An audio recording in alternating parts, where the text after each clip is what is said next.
नमस्कार दोस्तों, मेरा नाम है सौरव कटारिया और पाकिस्तान में एक खबर बड़ी तेजी से फैल रही है। पाकिस्तान की आवाम एक खबर को फैला रही है कि हैरिस रऊफ जो इनके तेज गेंदबाज है, उनकी बीवी को बेटा हुआ है और हैरिस रऊफ को इस बात का पता नहीं है, क्योंकि हैरिस रऊफ इस समय T20 लीग खेल रहे हैं अमेरिका में। तो ये खबर फैल रही है, बहुत तेजी से फैल रही थी, बहुत सारे सोशल मीडिया अकाउंट्स और बहुत सारे ट्वीट्स चल रहे थे। तो इस पर आके अब हैरिस रऊफ ने जवाब दिया है। उन्होंने कहा है कि ऐसा कुछ नहीं हुआ, ये सब झूठी अफवाह है और जो सोशल मीडिया अकाउंट्स और न्यूज वाले भी ये खबर फैला रहे हैं, प्लीज रुक जाइए, ऐसा कुछ नहीं हुआ है और मैं यहाँ T20 लीग खेल रहा हूँ, मुझे खेलने दीजिए। तो ये पूरी तरह से अफवाह बताई है हैरिस रऊफ ने और बिल्कुल अफवाह ही होगी। इस तरह से पॉसिबल ही नहीं है कि भाई किसी की बीवी को बेटा हो जाए और उस बंदे को पता ना हो। तो ये तो महज एक अफवाह ही हो सकती है, लेकिन ये काम भी पाकिस्तानी अवाम का है। भाई हैरिस रऊफ को लेकर पाकिस्तान में आजकल बहुत ज़्यादा ट्रोलिंग हो रही है, लेकिन ट्रोलिंग का मतलब ये नहीं होता कि आप उनके परिवार को बीच में लाए, इस तरह की अफवाहें फैलाए उनके बीच में बारे में कि उनको बेटा हुआ है, उनको पता नहीं है, उनका मजाक बनवाए। ये मजाक का मुद्दा नहीं है। आप खेल को लेकर ट्रोलिंग करें, आप खेल पे बात करें, क्रिटिसिज्म करें, आप क्रिटिसाइज करें किसी खिलाड़ी को खेल को लेकर, बॉलिंग को लेकर, ठीक है, उन पर छक्के पड़े उनको लेकर ट्रोल कीजिए आप। लेकिन ये तो सरासर गलत है कि आप ये खबर फैला रहे हैं कि उनकी बीवी को बेटा हुआ है और उनको पता ही नहीं है। ये बहुत ही छोटी हरकत है और पाकिस्तानी अवाम कर रही है इस हरकत को, क्योंकि कुछ लोग बड़ा नाराज है हैरिस रऊफ के प्रदर्शन से। जैसा 2023 वर्ल्ड कप में भी इन्होंने प्रदर्शन किया, जैसे T20 विश्व कप जो अभी 2024 हुआ उसमें भी प्रदर्शन किया। तो यार, प्रदर्शन एक अलग चीज होती है। हाँ ठीक है, वो खराब खेल रहे हैं, वो टीम से बाहर हो जाएंगे, उनको सजा मिल जाएगी, लेकिन हाँ, अब आप उनके परिवार को बीच में ला रहे हैं, उनकी बीवी को बीच में ला रहे हैं, उनकी माँ को बीच में लाएंगे, उनके जो बच्चा है नहीं अभी, मतलब हुआ नहीं है, उसको बता रहे हैं आपकी बच्चा हुआ है। तो ये बहुत गलत है और ये सिर्फ मानसिकता दिखाता है।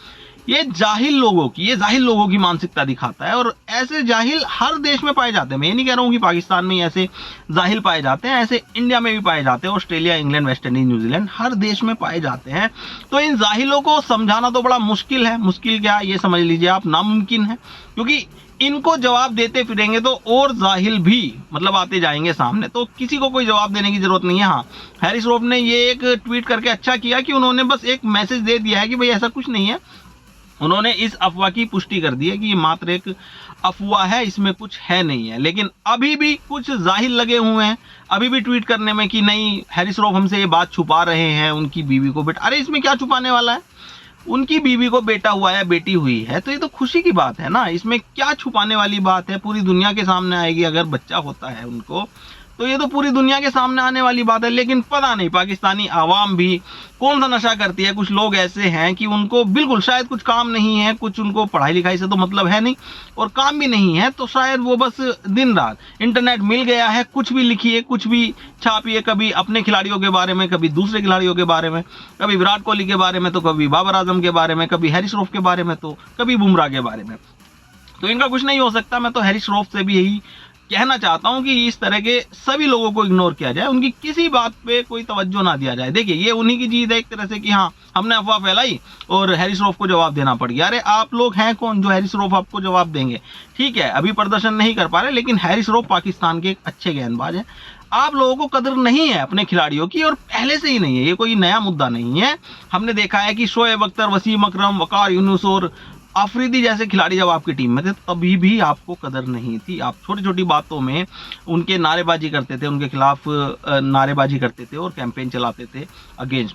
जीत और हार जो होती है वो एक मुद्दा नहीं होता। मतलब कहने का कि ये है कि भाई जीत हार होती रहती है, उसमें हर टीम हारती है, हर टीम जीतती है। हमारा भारत भी 2023 का वर्ल्ड कप फाइनल हार गया था, वर्ल्ड कप हम हार गए थे, लेकिन हमने अपनी टीम को सपोर्ट करना नहीं छोड़ा।